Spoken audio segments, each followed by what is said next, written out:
Lin May clutched her worn leather music folder to her chest as she stood outside the imposing doors of Westfield Conservatory. The September wind tugged at her simple ponytail, and she took a deep breath before pushing through the entrance. Transfer. Students rarely had it easy, especially mid-semester. But Lin had her reasons for the abrupt change. "You must be the new student," said the department secretary, barely looking up from her computer. "Professor Richards is waiting for your assessment in Studio C."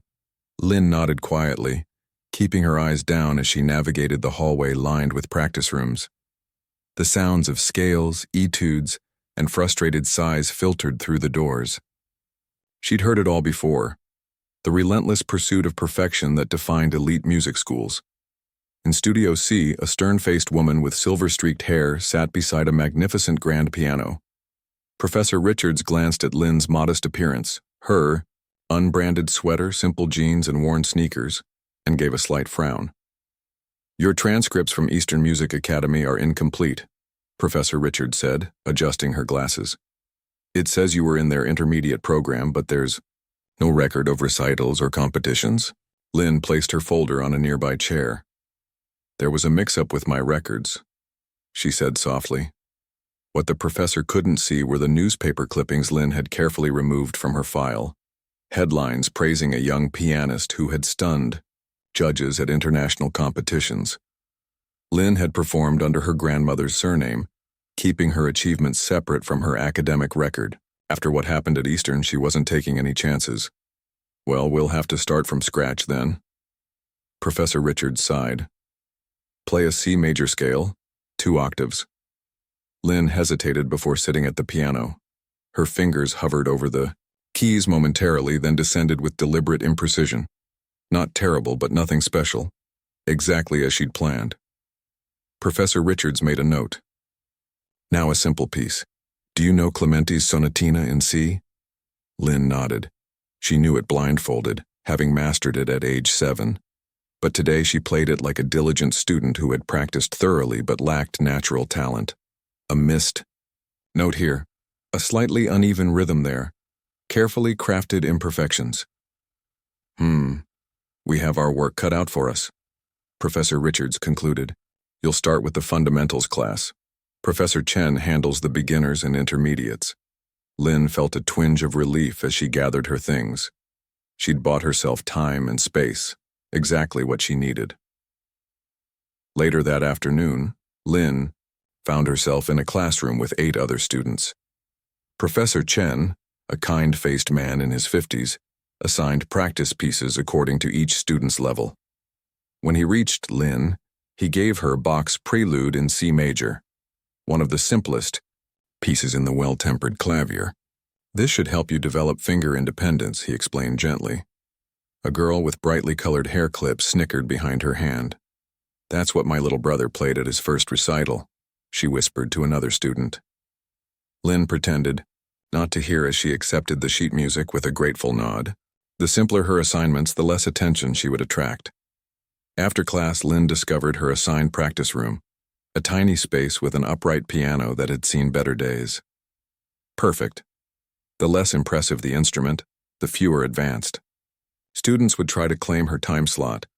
She waited until the hallway emptied for dinner before she began to play. With the door closed and no one watching, Lin finally let her fingers dance across the keys, not in the simple Bach prelude she'd been assigned, but in Chopin's Ballade No. 1 in G minor.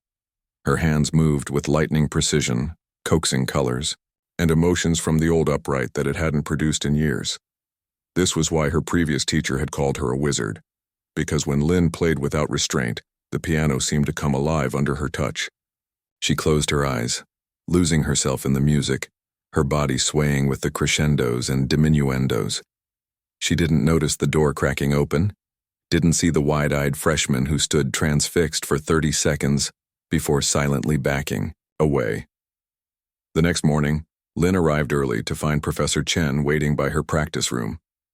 "I had an interesting conversation with one of our first years," he said carefully. "She seems to think you're playing at a much more advanced level than what I assigned."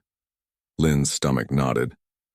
"I was just experimenting," she said quickly. "I've heard recordings of the Chopin and was trying to imitate it, I can't actually play it properly."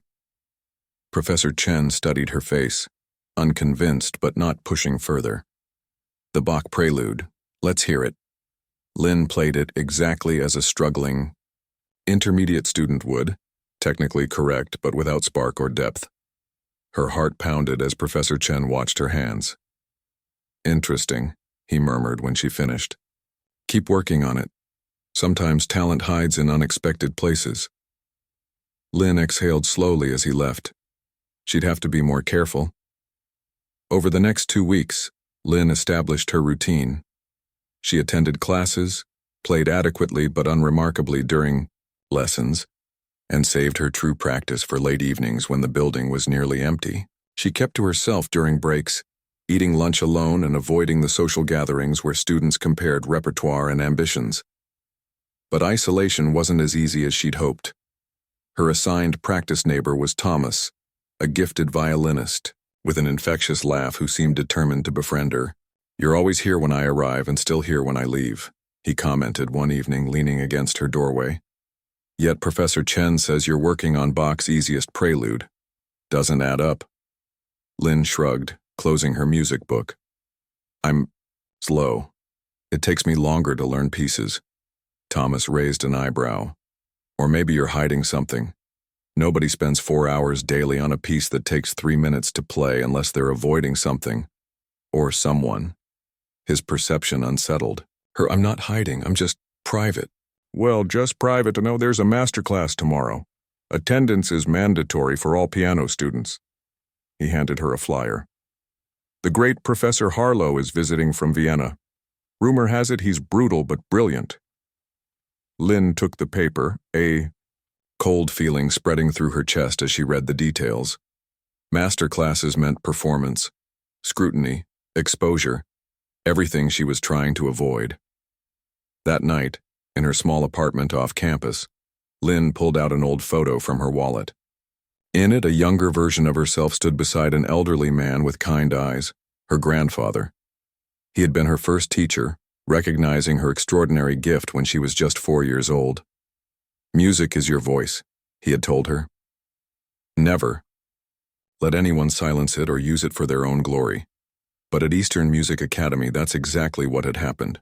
Her previous professor had promoted her as his protégé, taking credit for her talent while pushing her into competition after competition. When she'd finally refused to perform at a donor's private party, feeling more like a trained monkey than a musician, he'd threatened to fail her. The breaking point came when she discovered he was receiving commissions for her appearances. Lin had walked away, transferring mid-semester with deliberately incomplete records. Now at Westfield, she wanted nothing more than to be unremarkable, to study music on her own terms, without becoming someone's ticket to prestige or profit. But tomorrow's masterclass threatened everything. Professor Harlow was famous for calling on unsuspecting students, especially those he suspected weren't being challenged enough. Lin barely slept that night. By morning, she had made her decision. She would play poorly if called upon. Not so poorly as to seem like mockery, but enough to be passed over quickly. She dressed in her plainest outfit and pulled her hair back severely, hoping to blend into the background. The masterclass was held in Westfield's main recital hall. Students filled the seats, an atmosphere of nervous excitement buzzing through the room. On stage sat a magnificent Steinway concert grand. Beside it, Professor Harlow, a tall man with piercing eyes and a reputation for producing world-class pianists, conferred with the Westfield faculty. Lin slipped into a seat in the back row, trying to make herself invisible as Professor Richards announced the schedule. Advanced students would perform their competition pieces for critique, followed by a few selections from the intermediate classes. The master class began. Lin watched as confident seniors and graduate students played impressive works by Liszt and Prokofiev, only to be interrupted by Professor Harlow's incisive comments. He was exacting but fair, demonstrating passages with a technique that made even the magnificent Steinway sound better than it had moments before. 2 hours passed. Lin began to relax as the intermediate section began without her name being called. Professor Chen presented his selected students, all performing pieces more advanced than Lynn's assigned Bach prelude. Then, just as the masterclass seemed to be concluding, Professor Harlow scanned the audience. "I understand we have a transfer. Student from Eastern," he said. "I'd like to hear from everyone today." All heads turned, searching. Professor Chen pointed in Lynn's direction. "Ms. May, would you come up, please?" Lynn froze as dozens of eyes found her. The path to the stage felt endless as she made her slow way forward, each step heavy with dread. This was exactly the spotlight she had been avoiding. As she took her place at the piano bench, adjusting its height with trembling hands, she caught Professor Chen watching her with unusual intensity. She placed her hands on the keys, about to begin the simple Bach prelude, when Professor Harlow interrupted. "Your previous school has quite a reputation," he said casually. "I'd like to see what they taught you. Forget the Bach. Let's try something more revealing of your abilities."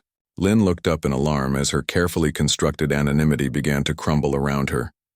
Professor Harlow tapped his fingers on the polished wood of the Steinway. "I think Rachmaninoff would be appropriate," he said, the corner of his mouth lifting slightly. "Piano Concerto No. 3, first movement." A collective gasp rippled through the recital hall. Even the most advanced students at Westfield approached Rachmaninoff's third with caution. Known as one of the most technically demanding pieces in piano literature, it had humbled many accomplished pianists. Lynn felt the blood drain from her face. "I don't have the sheet music," she said quietly. Professor Harlow's eyes narrowed. "Surely you've at least heard it?" "Yes," Lynn admitted. She'd done more than hear it. She'd mastered it 2 years ago for a competition she ended up withdrawing from when she discovered her former teacher had pocketed half her prize money from previous events. Professor Richards stepped forward with a concerned expression. "Harold, perhaps something less challenging? Ms. May is still working on fundamentals." But Professor Harlow was already signaling to his assistant, who hurried forward with a well-worn score. "Music is about stepping outside comfort zones," he said, placing the pages on the piano stand. "Even if she can only manage the first page, we'll learn something about her potential." Lynn stared at the familiar notes, her carefully constructed facade crumbling. The hall had fallen silent. In the third row, she spotted Thomas giving her an encouraging thumbs up. Next to him, the girl with the bright hair clips whispered to her friend, clearly anticipating disaster. Lynn closed her eyes, briefly. She had 2 choices: deliberately fail and cement her image as an unremarkable student, or play honestly and deal with the consequences. The weight of the magnificent Steinway's keys beneath her fingers made the decision for her. This wasn't just any piano. It was an instrument that deserved respect. She began softly, her fingers finding the opening chords with practiced ease. The famous melody emerged, deceptively simple at first. Lynn kept her interpretation restrained, fighting her natural instinct to pour emotion into the piece. Professor Harlow crossed his arms, watching closely. Lynn could feel his assessment, adequate but uninspired. Just as he opened his mouth to, presumably, stop her, she reached the development section where the piece's true complexity emerged. Here, Lynn faced another choice. The technical demands were about to increase exponentially. Holding back now would require more skill than playing properly.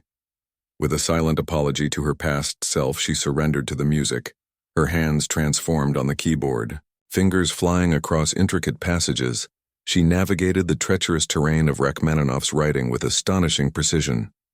The massive chords that spanned nearly an octave and a half, impossible reaches for many pianists, she executed with fluid grace. The hall fell away as Lynn entered that sacred space where only the music existed. When she finally emerged from her musical trance, Lynn realized the recital hall had gone completely still. Professor Harlow stood frozen, his hand arrested midair where he'd been about to turn a page she hadn't needed. Professor Chen's mouth hung slightly open. In the audience, Thomas had dropped his violin bow. The silence lasted 3 heartbeats before Professor Harlow spoke. "Stop," he said, his voice unusually quiet. "That's enough." Lynn's hands fell to her lap as reality crashed back. She'd exposed herself completely. "Where did you study before Eastern?" Professor Harlow asked. Lynn swallowed. "With my grandfather initially, then with Dr. Leung in Singapore for 2 years. And why are you in a fundamentals class playing Bach preludes when you can perform Rachmaninoff's Third from memory?" The question hung in the air. Lynn felt dozens of eyes boring into her. The shame of deception warred with her desire for privacy. "Wanted to be just another student," she finally said, her voice barely audible. Professor Harlow's expression softened slightly. "That ship has sailed, Ms. May. You cannot hide that level of artistry any more than the sun can hide its light." Professor Richards approached the piano, her earlier dismissiveness replaced by intense curiosity. "Why go to such lengths to disguise your abilities? Most students here would give anything to play like that." Lynn stood up from the bench, suddenly, feeling trapped. "May I be excused?" she asked, avoiding the question. Professor Chen stepped forward. "I think we've put Ms. May on the spot enough for one day. The master class has run over time already." With a grateful glance at Professor Chen, Lynn hurried off the stage as whispers erupted throughout the hall. She grabbed her bag from her seat and practically ran from the building, not stopping until she reached the small duck pond at the edge of campus. The afternoon light danced on the water as Lynn sat on a bench, trying to steady her breathing. Her careful plans had unraveled in minutes. Now everyone knew. That was quite an exit. Lynn jumped at the voice. Thomas stood a few feet away, holding her forgotten music folder. "You forgot this," he said, holding it out. "Though I'm guessing you don't actually need sheet music for much of anything." Lynn took the folder without meeting his eyes. "Thanks." Thomas sat beside her, keeping a respectful distance. "So piano wizard, huh? That's what my grandmother would call someone like you." She believed some people were born with magic in their hands. Despite herself, Lynn smiled faintly. "My grandfather said something similar." "Why hide it?" Thomas asked, tossing a small piece of bread to an eager duck. "Most people spend their lives wishing they had a fraction of your talent." Lynn traced a pattern on the folder's worn leather. "Have you ever felt like your gift wasn't really yours? Like others saw it as something they could use for themselves?" Thomas nodded slowly. "My first violin teacher used to parade me around to potential students. 'Study with me and you'll play like this boy.' I was 7 and already feeling like a walking advertisement." "Exactly," Lynn said. "At Eastern, my professor took credit for everything. He called me his greatest creation like he'd built me in a lab. He scheduled performances without asking me, collected fees I never saw, and when I refused to play at private parties for his wealthy friends..." She trailed off, the memory still raw. "What happened?" Thomas asked quietly. "He threatened to fail me and ruin my reputation. Said no other school would accept me without his recommendation." Lynn picked at a loose thread on her sleeve. "So I left before he could. I came here hoping to just be anonymous for a while. To play because I love it, not because someone else wants to profit from it." Thomas was silent for a moment. "Well, anonymity might be off the table now, but you could try honesty instead. Most of the faculty here aren't like your Eastern professor." "Professor Harlow seemed pretty eager to put me on display," Lynn pointed out. "Harlow's tough but fair. He pushes people because he genuinely cares about developing musicians, not just for bragging rights." Thomas stood stretching. "Besides, hiding your light doesn't just hurt you, it deprives the world of something beautiful." Lynn watched a family of ducks glide across the pond. "I'm not sure I'm ready to be in the spotlight again." "Who said anything about spotlights? There's a middle ground between hiding in practice rooms and performing at Carnegie Hall." Thomas grinned. "Starting with dinner. The cafeteria's serving that mystery pasta again, but a bunch of us are ordering pizza in the common room. No pressure to talk about today if you don't want to." For the first time in months, Lynn felt a tiny crack in the wall she'd built around herself. "I might stop by," she said. "Good. Because fair warning, after what happened today, people are going to talk whether you're there or not. Might as well get free pizza out of it." With a casual wave, Tomas headed back toward the dormitories. Lynn remained by the pond until the sun began to set, turning the water to gold. Her phone buzzed with multiple notifications, emails from professors requesting meetings, text messages from classmates she barely knew. News traveled fast in the small conservatory. She silenced her phone and took the long way back to her apartment, passing practice rooms still filled with dedicated students. Through one door, she heard someone struggling with a passage from the very Rachmaninoff concerto she'd just played. The pianist inside repeated the same measures over and over, each attempt ending in frustrated chord crashes.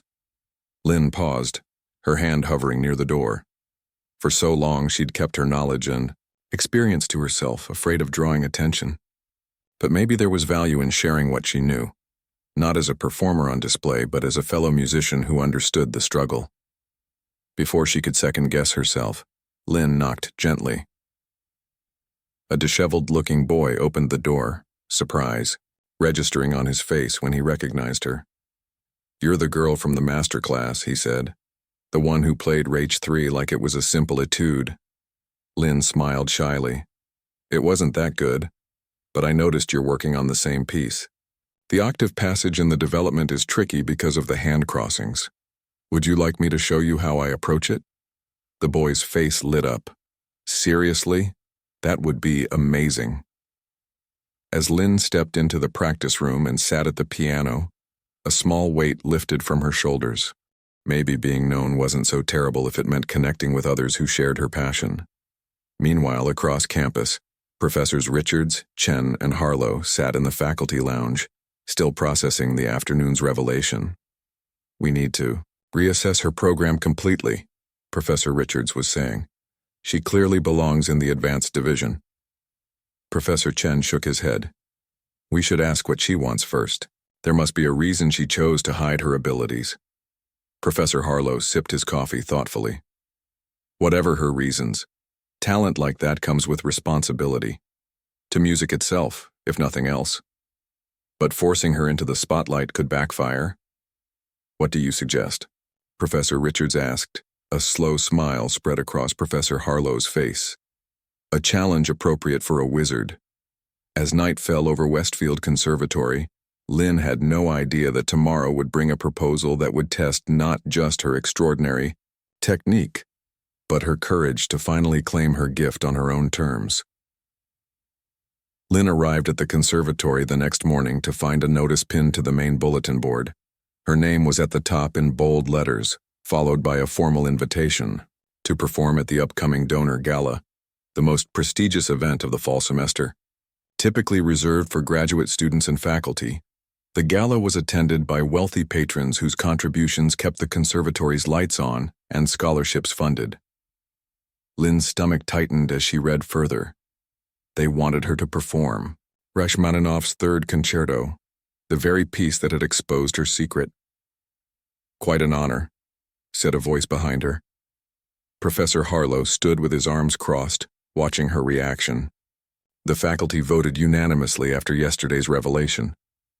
"I didn't ask for this," Lynn said quietly. "No, but you earned it." Professor Harlow's tone softened slightly. "Ms. May, exceptional talent comes with certain responsibilities." Lynn turned to face him fully. "Responsibilities to whom, exactly?" "To the music itself," he replied without hesitation. "To the composers who wrote it, to future students who might be inspired by your example, and yes, to the donors who make institutions like this possible." The familiar pressure was building again, the weight of others' expectations, the sense of being used. Lynn could already imagine herself on display, playing difficult pieces to impress wealthy people who saw her as little more than an investment opportunity. It was Eastern Academy all over again. "I need to think about it," she said, turning away. "The gala is in 3 weeks," Professor Harlow called after her. "We'll need your decision by Friday." Throughout her morning classes, Lynn felt the stares of other students. Some looked at her with newfound respect, others with obvious jealousy. The girl with the bright hair clips, whose name Lynn now knew was Zoe, made a point of gathering her things and moving seats when Lynn entered music theory class. Don't mind her, whispered Aki, a quiet flutist who had always been kind to Lynn. She's just upset, because she was supposed to be featured at the gala. Her father is on the board of trustees. Lynn sighed. I haven't even said yes yet. Wait, you might turn it down? Aki looked genuinely shocked. People would kill for that spot. That's exactly why I might say no, Lynn replied, opening her textbook to end the conversation. By lunchtime, Lynn had received emails from 3 different faculty members requesting private meetings to discuss her new program of study. Professor Richards had already drafted an accelerated curriculum that would place Lynn with the graduate performers. Professor Chen wanted to discuss competition opportunities. The department chair mentioned scholarships and visibility in the wider music community. Everyone had plans for her future, everyone except Lynn herself. She escaped to the library, finding a quiet corner table partially hidden by tall bookshelves. As she unwrapped her sandwich, Thomas appeared, his violin case slung over his shoulder. Mind if I join the most famous person on campus? He asked with a teasing smile. Very funny, Lynn replied, but she moved her books to make space for him. So, the gala, he said, sitting down. Are you going to do it? Lynn poked at her sandwich. I don't know. It feels like a trap. A trap? Once I say yes to this, there will be no going back. It'll be competitions and donor events and being paraded around like some kind of, I don't know. Prodigy? Thomas suggested. Performing monkey, Lynn corrected. I've been there before. It's why I came here in the first place. To escape that life. Thomas unwrapped his own lunch thoughtfully. What if you set the terms this time? What do you mean? Tell them what you're willing to do and what you're not. You have leverage now. They've already announced you as a piano sensation. They need you more than you need them. Lynn considered this. She'd never thought of herself as having power in these situations.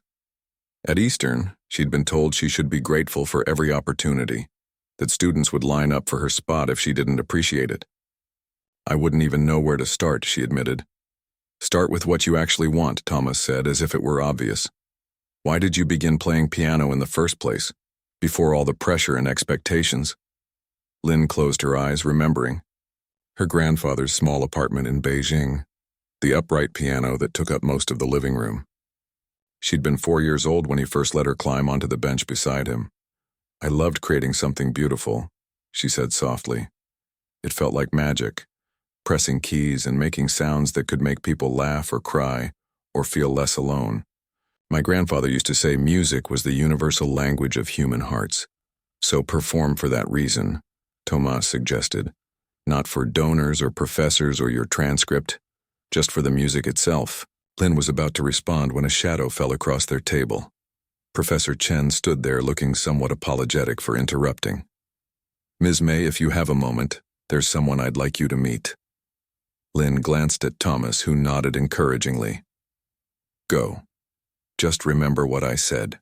Professor Chen led Lynn to the faculty lounge where an elderly woman sat in a comfortable armchair. She had silver hair pulled into an elegant bun and sharp eyes that immediately focused on Lynn when she entered. This is Madame Yulova, Professor, Chen said with evident respect. She was visiting for yesterday's masterclass and specifically asked to meet you. The name sent a jolt through Lynn. Elena Yulova was a legendary pianist and teacher whose students regularly won international competitions. In her prime, she had been one of the greatest interpreters of Rachmaninoff in the world.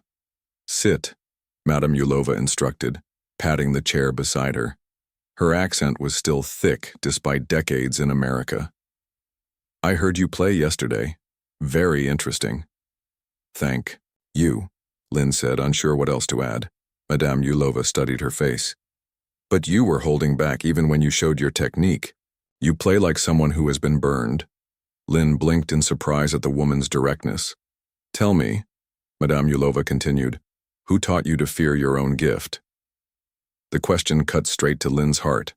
She found herself telling this stranger what she had told no one else about her grandfather's early teaching, about being discovered at a community recital at age 8, about the years of being pushed from one teacher to another as her reputation grew. about Eastern Academy, and the professor who had seen her as little more than a ticket to prestige and profit. Madame Yulova listened without interrupting. When Lynn finished, the older woman nodded slowly. Unfortunately, your story is not unique. Many gifted children become commodities in the music world. She reached out and took Lynn's hand, her fingers still strong despite their age. But running away is not the answer. Neither is diminishing your light to make others comfortable. What is the answer then? Lynn asked.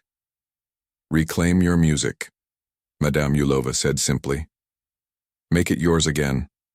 Not for competitions or professors. Or conservatory politics. For yourself. The gala is an opportunity if you choose to see it that way. Madame Yulova's eyes twinkled. They want Rachmaninoff? Give them Rachmaninoff like they've never heard before.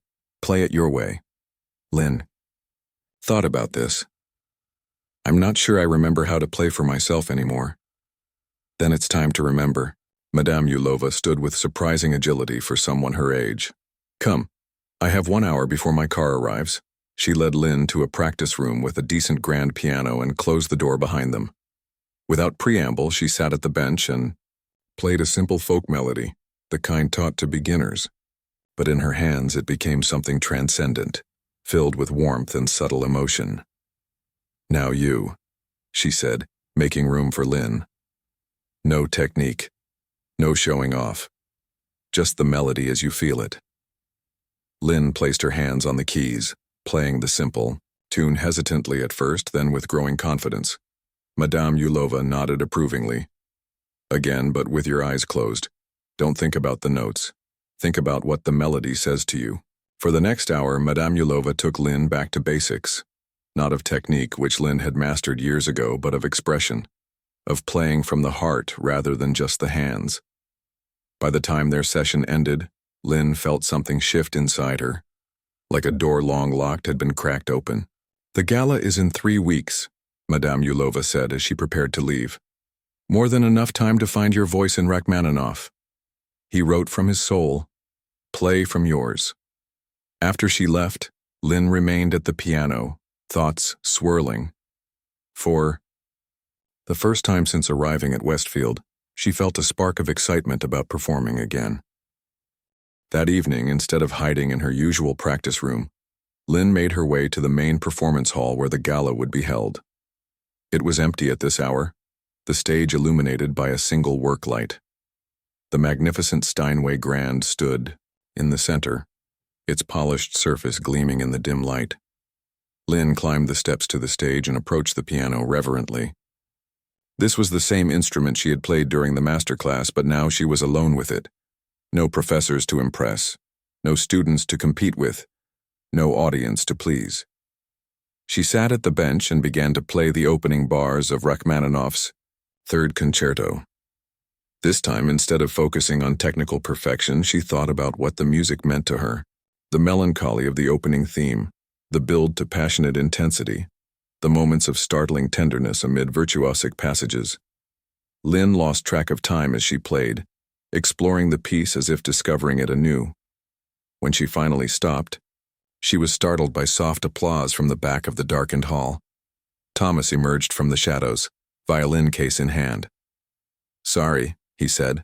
I was passing by and heard you playing. It was different from yesterday, more alive somehow. Lynn smiled, realizing he was right. I think I just remembered why I love this piece. So you're doing the gala? Lynn nodded slowly. Yes, but on my terms. She gathered her courage. Actually, I have an idea, but I'll need help. Do you have time to talk about it? As they left the hall together, Lynn felt lighter than she had in months. For the first time since fleeing Eastern Academy, she was looking forward rather than backward. The gala wouldn't just be a performance. It would be a declaration of independence, a reclaiming of her voice as an artist. Unknown to either of them, Professor Harlow stood in the corridor, having witnessed Lynn's private performance and overheard their conversation. He smiled to himself as he turned away. The challenge had worked better than he'd hoped. The young pianist wasn't just technically brilliant. She had the heart and spirit of a true artist. In 3 weeks, the donors of Westfield Conservatory, would witness not just exceptional technique, but the rebirth of a musical soul who had almost been lost to the very system designed to nurture talent. Word spread quickly throughout Westfield Conservatory. Lin May, the quiet transfer student who had been hiding in fundamentals classes, was actually a piano virtuoso. Whispers followed her down hallways. Students who had never spoken to her suddenly found reasons to introduce themselves. Professors, who had barely noticed her, now nodded respectfully when she passed. For the first 2 weeks after the master class, Lin kept her head down and focused on preparing for the gala. She practiced in the early mornings and late evenings, finding the Rachmaninoff concerto both familiar and new as she approached it with Madame Yulova's guidance. Play from your soul, not just your fingers. But Lin's plan went beyond just performing well. After that night in the performance hall, she had begun working with Thomas and a small group of trusted fellow students on something special, something that would transform the gala from a simple showcase into a statement. "Are you sure about this?" Aki asked during one of their secret rehearsals in the basement practice rooms. "The trustees might not appreciate the surprise. That's kind of the point," Thomas said with a grin, adjusting his violin. Lin looked around at the small ensemble they had assembled. Thomas on violin, Aki on flute, Raj on cello, and Daiwan on clarinet. All talented musicians who had been drawn to Lin's vision. "If anyone wants to back out, now's the time," Lin said. "I won't be upset." No one moved. Instead, they lifted their instruments, ready to continue rehearsing the arrangement Lin had created, a chamber version of the Rachmaninoff Concerto's second movement that seamlessly transitioned into an original composition Lin had written years ago but never shared. From the development section, Lin instructed, her fingers finding their places on the keyboard. As they played together, Lin felt a warmth spreading through her chest. This was what music was meant to be, a conversation between equals, each voice essential to the whole. Not a competition or a performance to impress wealthy donors, but a genuine expression of shared passion. Meanwhile, the conservatory administration was busy promoting the gala. Posters appeared around campus featuring Lin's name prominently. Featuring Westfield's newest star, Lin May performing Rachmaninoff's Piano Concerto No. 3. Professor Richards had even contacted music critics from several prominent publications. "This could put Westfield back on the map," she told Professor Chen over coffee. "Do you realize who she is? I finally made the connection.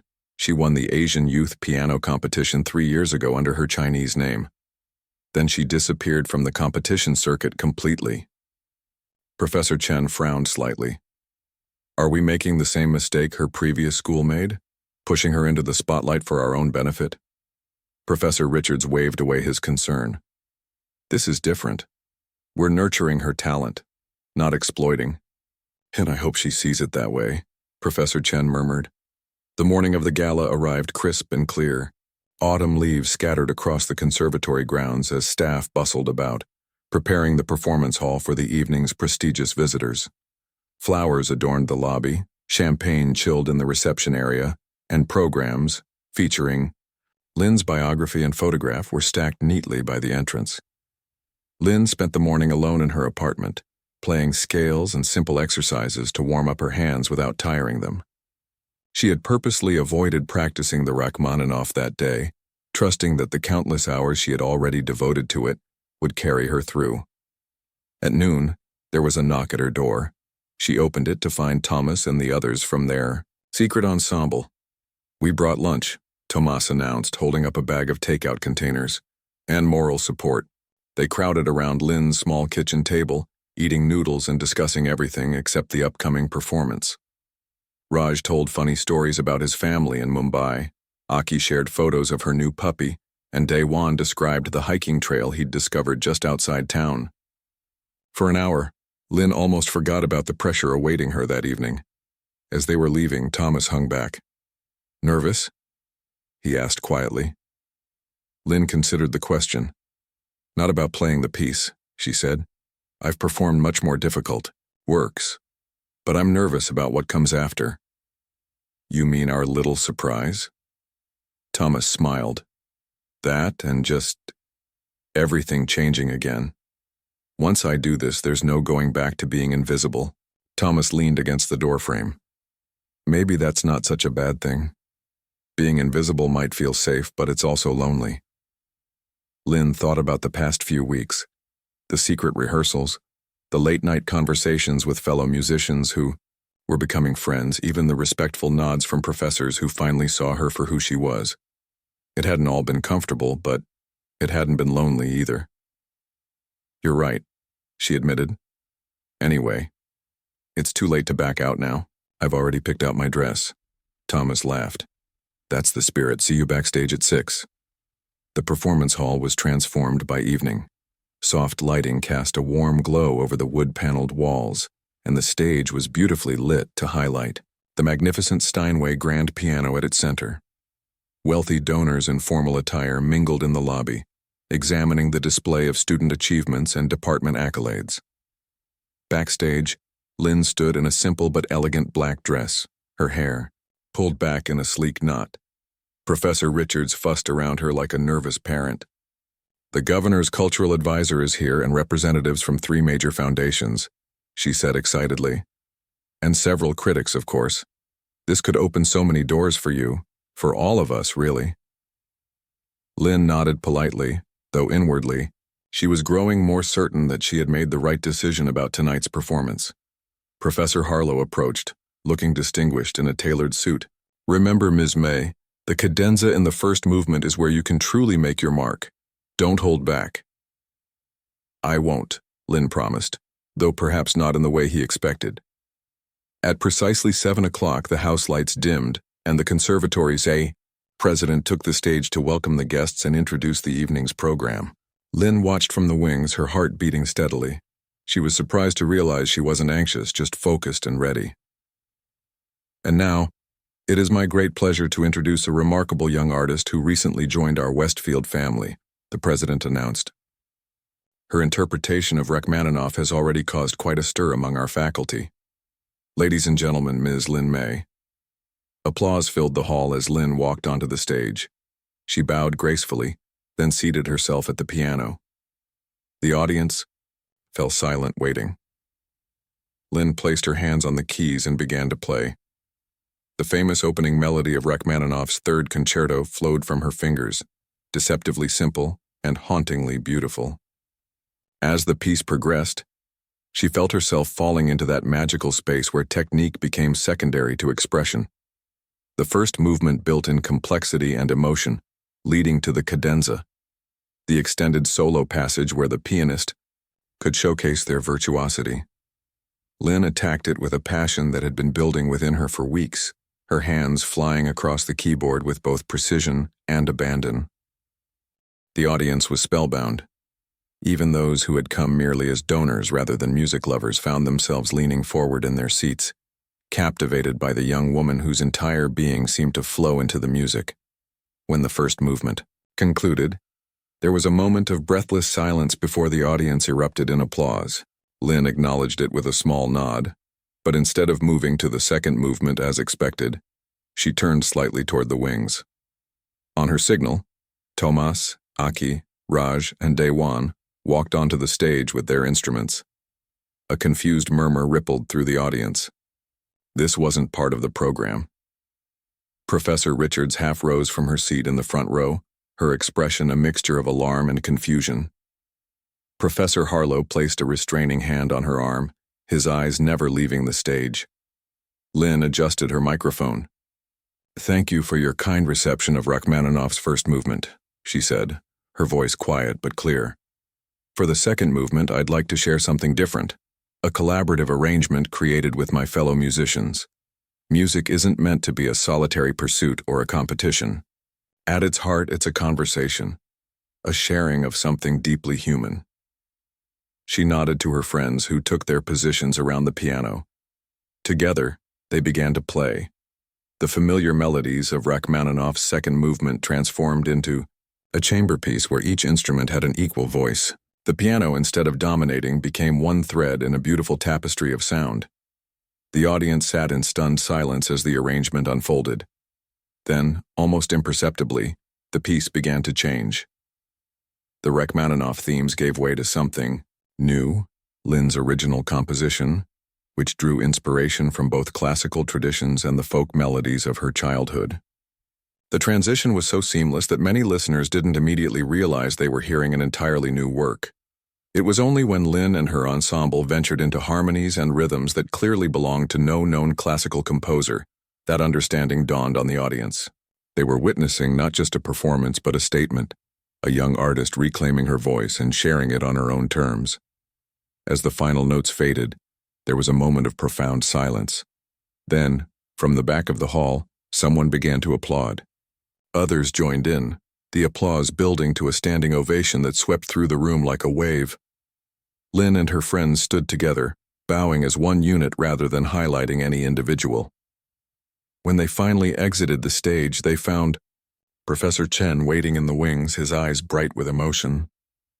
That, he said simply, was music. In the reception that followed, Lynn found herself surrounded by donors and critics alike, all eager to discuss what they had witnessed. But unlike previous experiences where she had felt like a commodity being evaluated, these conversations felt different. People spoke to her as an artist with a vision, not a prodigy to be marveled at. A reporter from the city newspaper approached her. "That was an unexpected choice for the gala. What made you decide to present your own composition?" Lynn thought for a moment. "I wanted to show that while we should honor the great composers of the past, we must also make room for new voices and interpretations. Music doesn't belong in a museum. It's a living, evolving conversation." Later that evening, as the crowd thinned, Lynn found herself standing with Professors Harlow, Richards, and Chen. "Well," Professor Richards said, still processing what had happened, "that certainly wasn't the program we agreed upon." "No," Lynn admitted.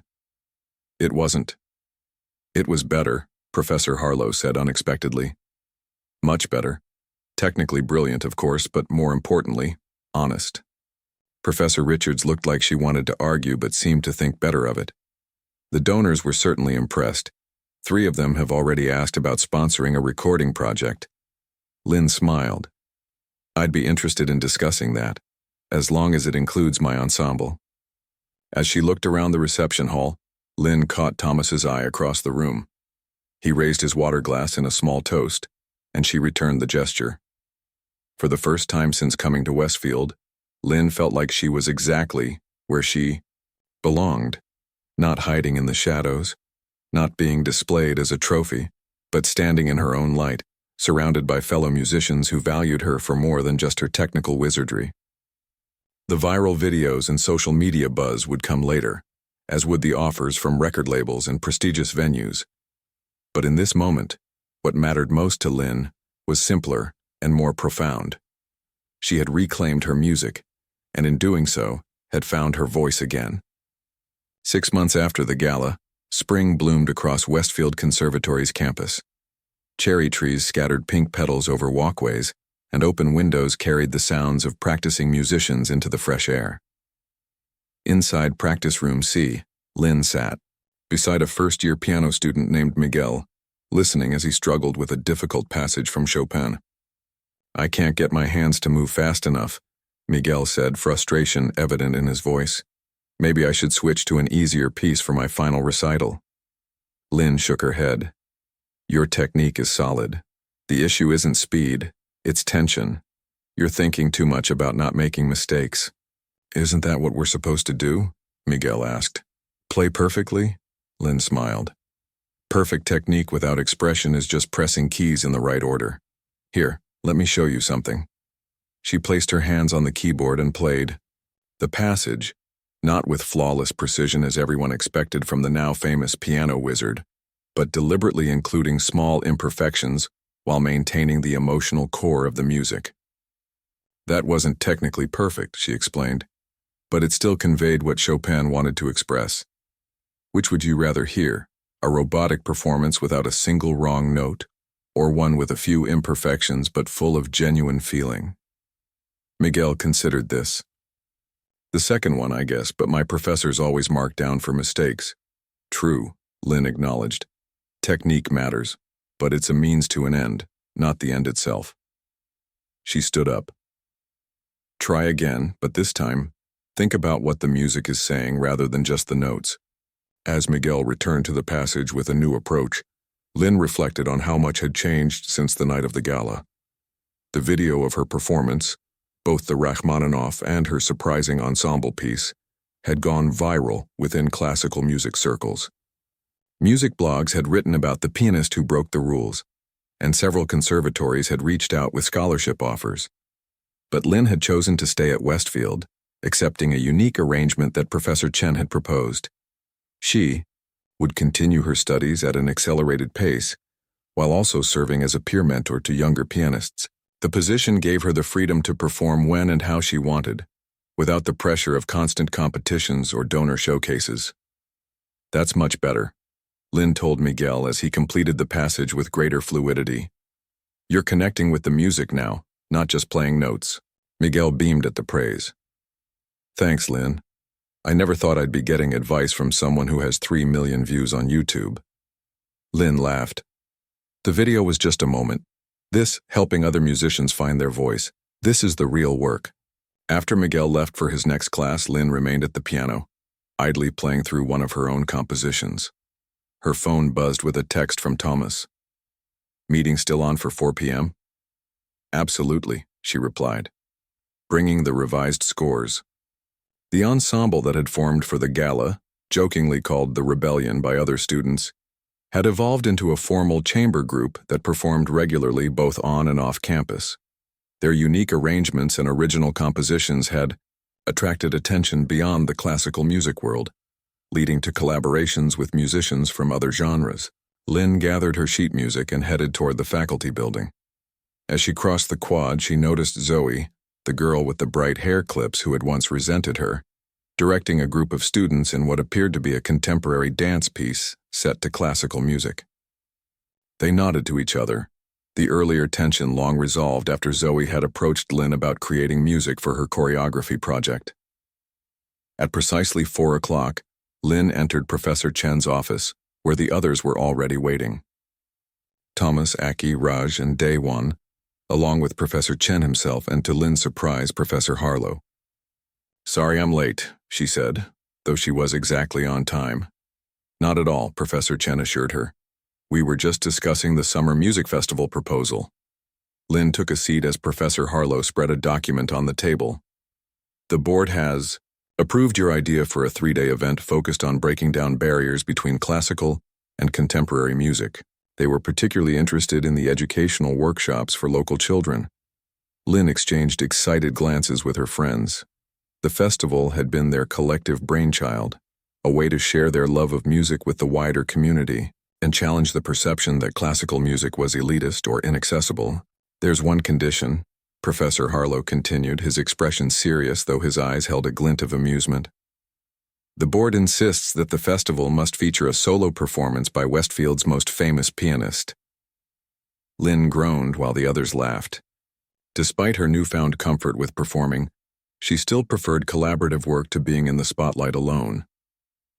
Fine, she conceded, but I get to choose the piece and there will be no formal evening wear involved. Deal, Professor Harlow said, extending his hand, which Lynn shook firmly. As they worked through the festival details, Lynn reflected on the journey that had brought her here. From hiding her talent in fear of exploitation to finding a balance between honoring her gift and protecting her artistic integrity. It hadn't been an easy path, but she no longer felt alone on it.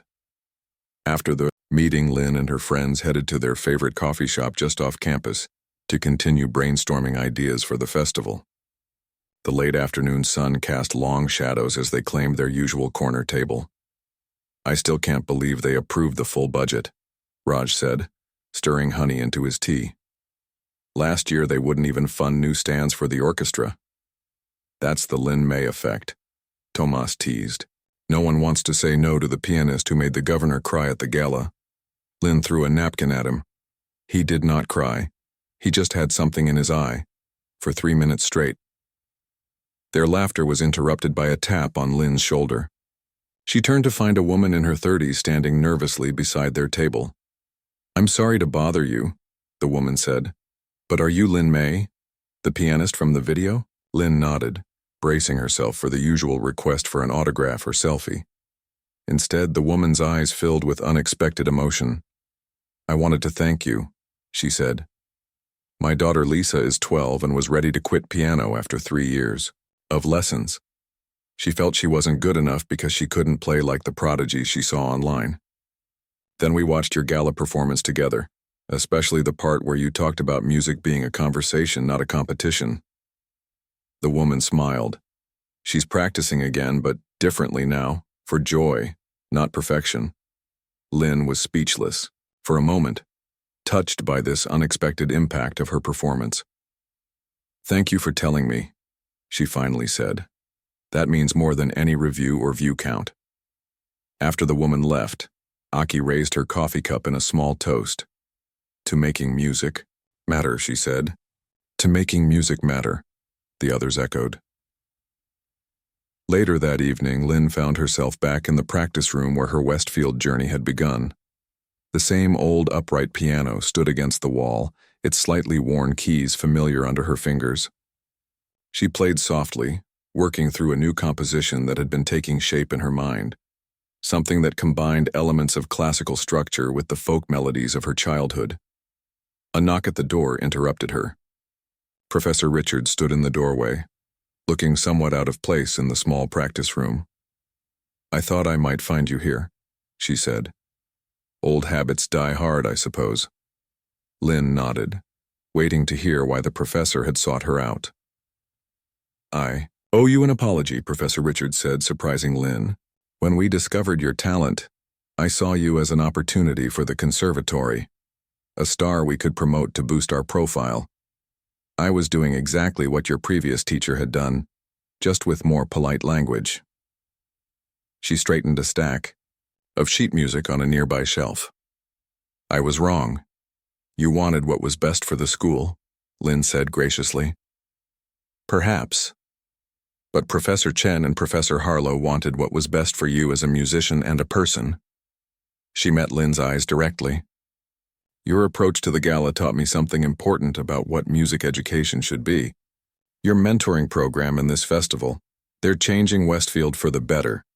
Lynn was touched by this admission. "Thank you for saying that." Professor Richards nodded briskly, seemingly uncomfortable with the emotional moment. "Well, I just wanted you to know that I've recommended your peer mentoring program be made permanent, with dedicated funding." With that, she turned to leave, pausing at the door. "Oh, and Madame Yulova called. She's coming to the festival and insists on staying at your apartment rather than a hotel. I gather she doesn't take no for an answer." Lynn laughed. "No, she certainly doesn't." After Professor Richards left, Lynn turned back to the piano with a sense of contentment. From this small practice room where she had once hidden her talent to the festival stage where she would soon share it freely, the journey had been transformative. A text message from her grandfather appeared on her phone. "Very proud. Your grandmother would say the magic was always in you, not just your fingers." Lynn smiled as she typed her reply. The real magic was finding my own way to share it. She returned to her composition, adding a new section that incorporated space for improvisation, AETR, musical conversation between herself and whoever might join in. As the evening deepened outside the practice room window, Lynn played not as someone running from her gift or performing for approval, but as an artist who had finally found harmony between extraordinary talent and personal truth. The next morning, Lynn stood before a class of first-year students, many of whom had chosen Westfield specifically because of her viral performance. They looked at her with a mixture of awe and nervousness as she took her place at the front of the room. "Before we begin," she said, "I want you all to close your piano lids." Confused glances were exchanged, but the students complied. "Now, I want you to answer one question, and there's no wrong answer. Why do you play music?" The answers came slowly, at first then with increasing confidence. "Because it makes me feel alive. To continue my family's tradition.